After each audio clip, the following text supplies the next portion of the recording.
Greetings and blessings, dear friends in the Spirit 111. It's Eddie Luisi. How are you? So this is season 2, episode 3, and the title is A New Chapter. So I know the past 20 episodes have just really been podcasts, and then I did little 2-3 minute podcast teasers.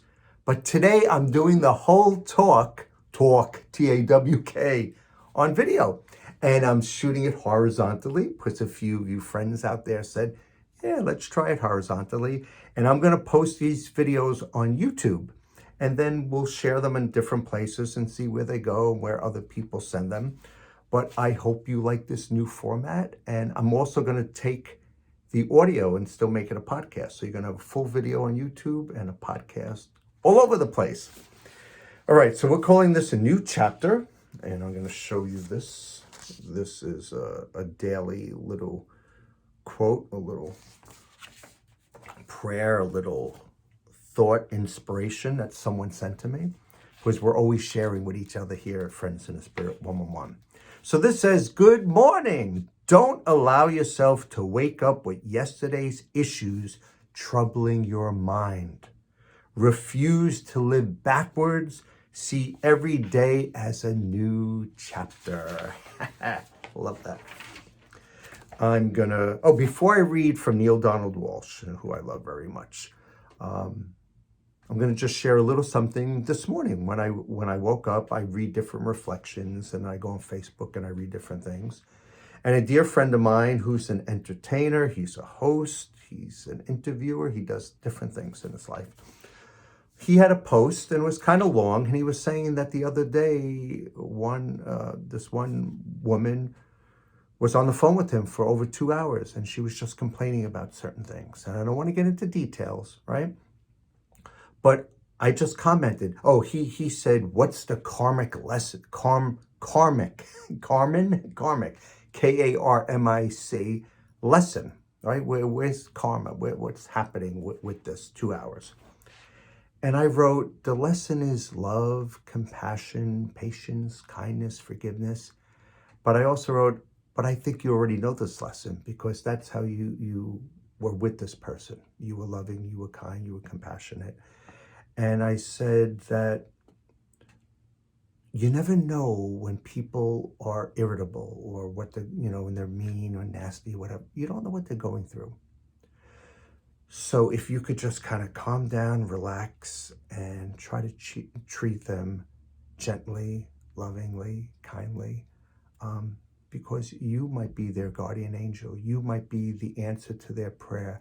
Maybe they need to vent, they need to rant, and you are the person that God directed into their life.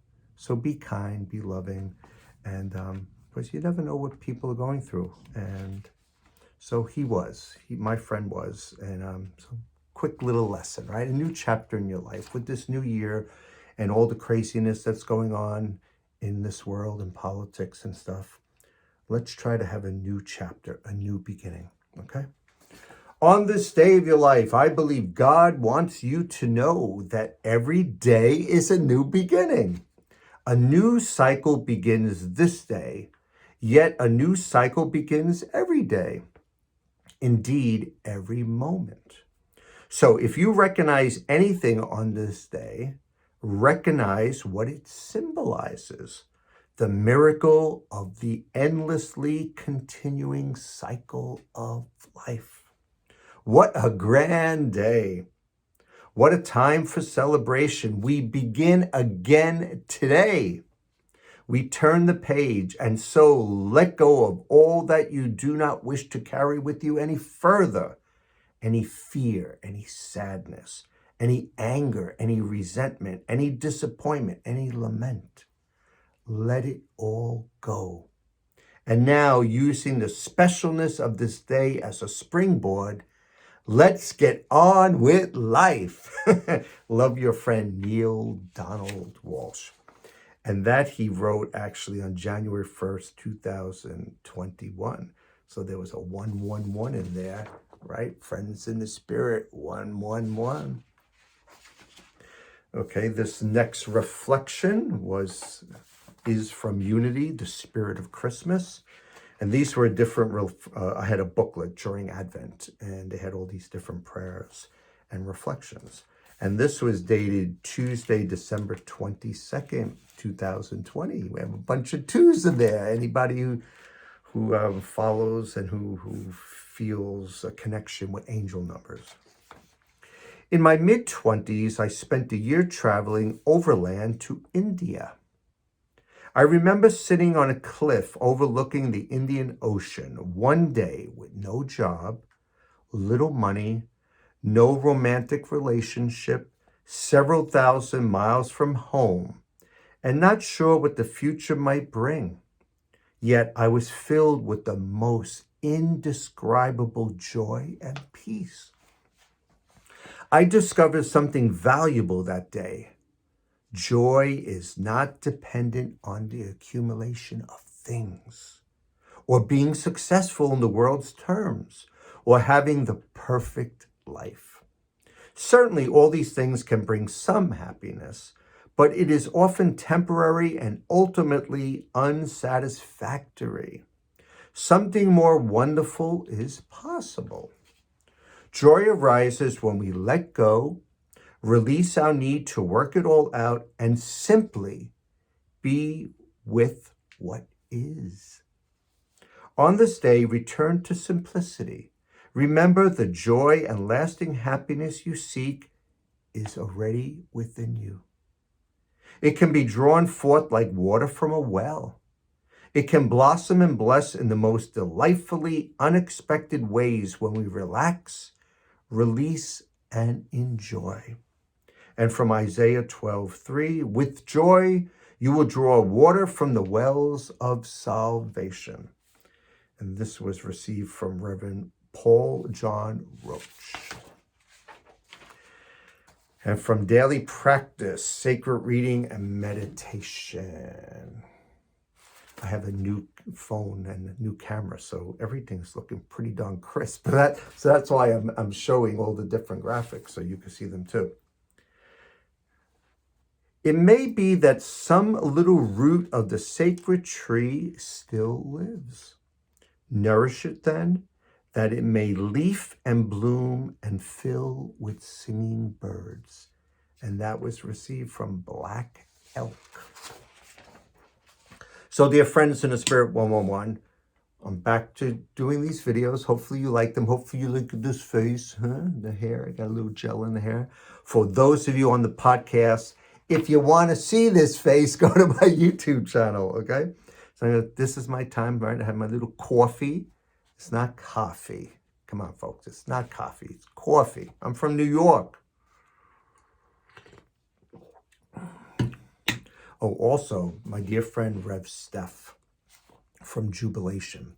She did a post a few days on Facebook asking for 15 minutes of prayer at 11:45 a.m., the day of inauguration. And she asked me to be part of that prayer. So I think I'm going to take a little snippets of this talk because a new chapter is something that we're going to go through during Inauguration Day. So thanks, Rev Steph. Love you. So I'm going to take little snippets afterwards and, do a little minute prayer for our friends. This is called Your Kindness. First quote is from Roy T. Bennett, The Light in the Heart. Attitude is a choice. Happiness is a choice. Optimism is a choice. Kindness is a choice. Giving is a choice. Respect is a choice. Whatever choice you make makes you. Choose wisely. And just to go back quickly, the little story about my friend and listening to that woman ranting for 2 hours. It was his choice to be kind and compassionate and loving.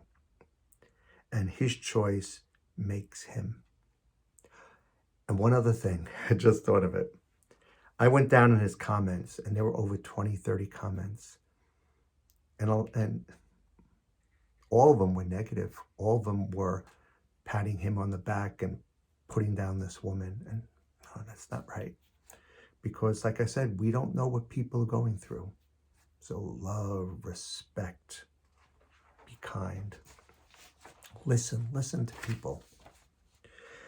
This is a quote from Ernest Holmes, The Science of Mind. God is greater than all human mistakes, and in God alone is there peace and happiness. God is natural goodness and eternal loving kindness. I remember walking downtown with my mother and cousin when I was a child. A lady in front of us had worn out shoes with bits of leather flapping as she walked. My cousin and I started giggling and pointing as children do. My mother called us aside and gently addressed what had happened, saying, "We don't know what is going on with that person. That may be the only pair of shoes she owns." That sobering moment made an impression on my young mind. My mother's words instilled a vision of being kind in my thoughts about others. It made me sensitive to what I do not know about other people and slower in making up stories about them. The challenges of others may be invisible to me. From the outside, it may not be possible for me to understand what strength and courage it takes for another person to walk through their world. The vision of a world that works for all encourages me daily to be as kind as I can and to recommit over and over again to being kind, even though sometimes I can't see a clear pathway to do so. The power of a vision is that it stretches our imagination with the question, how is this possible? A vision like the global vision of Centers for Spiritual Living may seem unattainable immediately. At the same time, it tugs on our hearts as something desirable, prompting us to make changes that lead toward the vision's demonstration.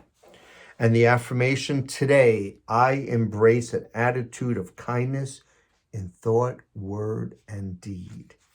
And that was received from Science of Mind magazine. And if you don't have a subscription of Science of Mind, I would. It's nice. It's not a lot of money. You get a monthly little magazine. It has daily reflections. It has stories.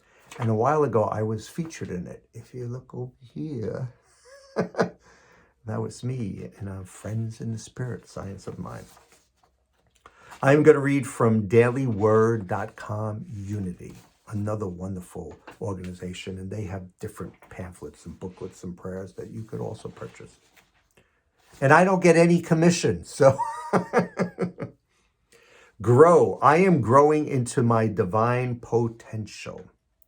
As a spiritual being, I am committed to my growth and development, no matter what is happening in the world. I bless the movement of spirit within my soul and trust it to lead me to my next area of growth. I honor my spiritual journey by celebrating the areas of my life that are going well. When things aren't going well, I honor those times too, by taking time for compassionate self-care. My prayer time nourishes me and settles my mind. It also creates fertile ground for new awareness to arise. Gently, I review all that has been unfolding in my life. By examining my thoughts, beliefs, and actions, I am able to gain a new understanding of what steps to take and what changes to make so that I continue to grow as I travel my path. And from Proverbs 3:6, in all your ways acknowledge him, and he will make straight your paths.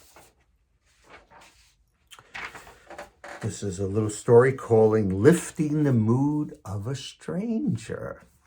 This is all kind of tying in with what I shared earlier this morning about reading the Facebook page and my friend being kind to this one person. And you know, dear friends in the spirit, I pick a theme and then I go through all my different papers and I put different reflections together. And sometimes when I share just off the top of my head, it's like, aha, God knew the direction that this talk should go in.